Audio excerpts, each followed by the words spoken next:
Alaikum wa rahmatullahi wa barakatuh. Praise be to Allah for allowing us all to gather here tonight, and also for giving me a really good car park out the front. Basically tonight I wanted to talk a little bit about my way to Islam. My dog died, which I was particularly upset about. I love that dog.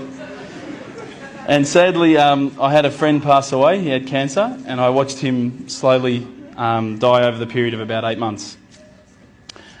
I think at that stage I started to think to myself, is this really all there is? Is this all there is to life? We're born, we eat, watch TV, die, that's it? I was pretty unsatisfied with that explanation, so I guess I started a holy quest, and I started thinking, I'm going to find out for myself what the real truth is, the truth for myself anyway. So I went and spoke to my friend, this religious Christian friend of mine, and I said, look, I've investigated all the religions and I can't find what I'm looking for. And he said to me, well, what have you investigated? And I said, oh, well, look, I've investigated Christianity, I've investigated this ism, this, that, all the isms. And he said to me, you've actually missed out one. I said, no, I don't think so. I think I pretty much covered everything.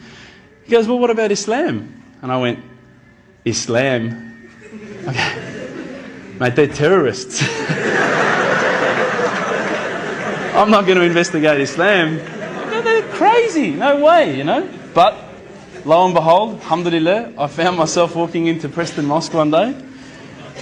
I was very nervous parking my car in the car park. I thought it might explode. I walked in through the doors. I looked around. There was hardly anyone around. I thought, good. I walked straight across the prayer rug with my shoes on. I walked straight past the brother praying. As he went into sujood, I almost stepped on his head. I had no idea, right? I walk across and I stopped. Abu Hamza came out of a door. That's the brother who just introduced us before, Samir. And I thought, this is it. I'm about to die. I was not used to this level of hospitality, I should say. I'm not sure, I don't want to offend anyone again, but as an Australian, if you offer someone a cup of tea and they say no, you go, okay. These guys wouldn't take no for an answer. Would you like a cup of tea, bro? No, thanks, bro. Are you sure? No, I'm right. Are you sure, bro? I'll go get one. No, I'm right, bro. No, I'm getting one anyway. Sure, look, I'll just get you one, right? No worries, I'll get you one. All right, man, I'll take the tea, you know? Subhanallah. But anyway, as I say, we get back to the questions I was asking the brothers. Now, what I'd found with a lot of the other churches and people that I'd spoken to, religious leaders, was that when I asked a question, they would quite often just say, your answer is this. I'd say, oh, okay, that's pretty good. When I was sitting down with the brothers from the mosque, when I would say, listen, I don't understand this, what about this? They would never just answer from their opinion. They would always pick up the Quran. They would open it up, and it would be like, they're like human indexes. They would just, bang, page 142, read this. And I would read it and I would go, wow, that's beautiful. And I would say, look, you know, where's all this part about killing people and blowing up cars? And I don't see that. Is it somewhere towards the back that I haven't read it yet? You know, I can't find it. You know, I haven't quite gotten up to that bit yet. And they said, no, we'll talk to you about what we know, and then we'll tell you what the media says. Now, but they really cared, and I could see it in their eyes that it wasn't something like, you know, if you go to a church, you need to donate, or, you know, we're looking for money from you. These guys really cared, and it intrigued me. I thought, how can they care so much about something? It blew me away. So I kept on asking questions, and it's very difficult from an outside point of view to think, okay, the scarf, or okay, the beard, or okay, the kebab, okay, the abaya, whatever. But once you start actually looking inside the religion, working as a whole unit, as in implementing every step of the way, it starts to make sense. And it started to make sense. One night, I was sitting at home. Now, I apologise to some people who may have heard this story. It's called the candle story.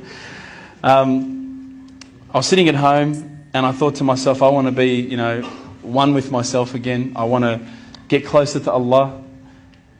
So I lit a candle. I opened the window. I had the blinds drawn. It was a nice night, a bit warm, you know. I thought this is about as spiritual as it gets, you know, a candle. The Quran.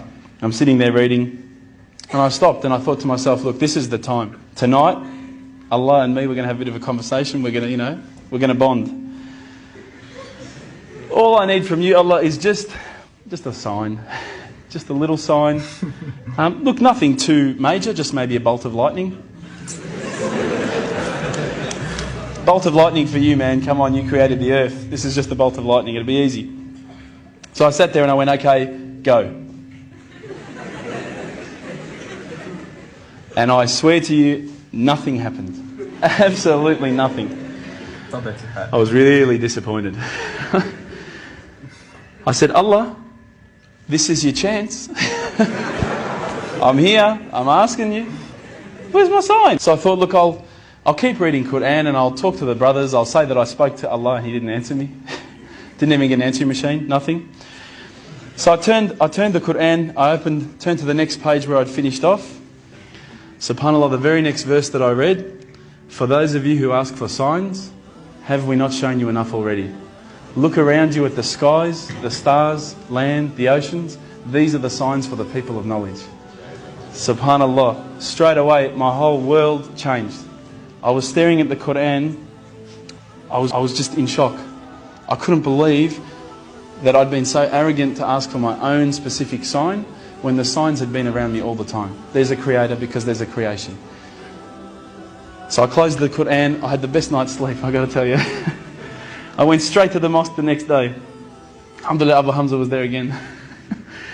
I said, Abu Hamza, this is what's happened to me. He said, that's it, you become a Muslim today. There's no mucking around with Abu Hamza. But when I walked into the mosque, the people just started pouring in.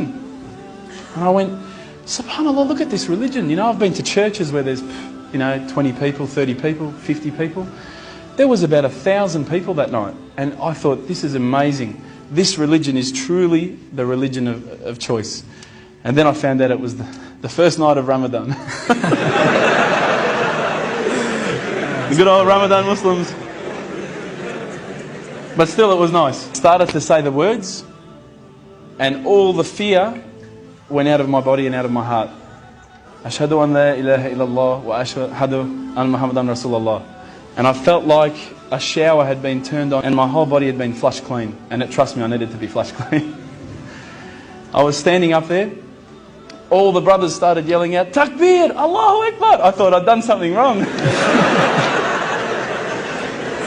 So I stood back a bit and they started coming towards me and I thought, oh no. I'm pretty sure I said what he said. And they started hugging me and kissing me. Now I had never been hugged and kissed by that many men in my life.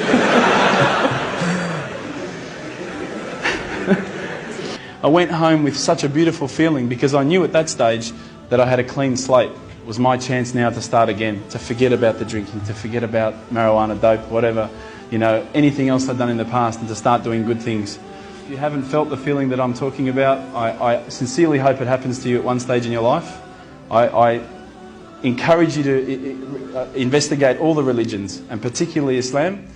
I would say that one of my favourite verses, I'll end with this verse, is a particular verse that says, let there be no compulsion in religion, because the truth stands clear from error. Assalamu alaikum.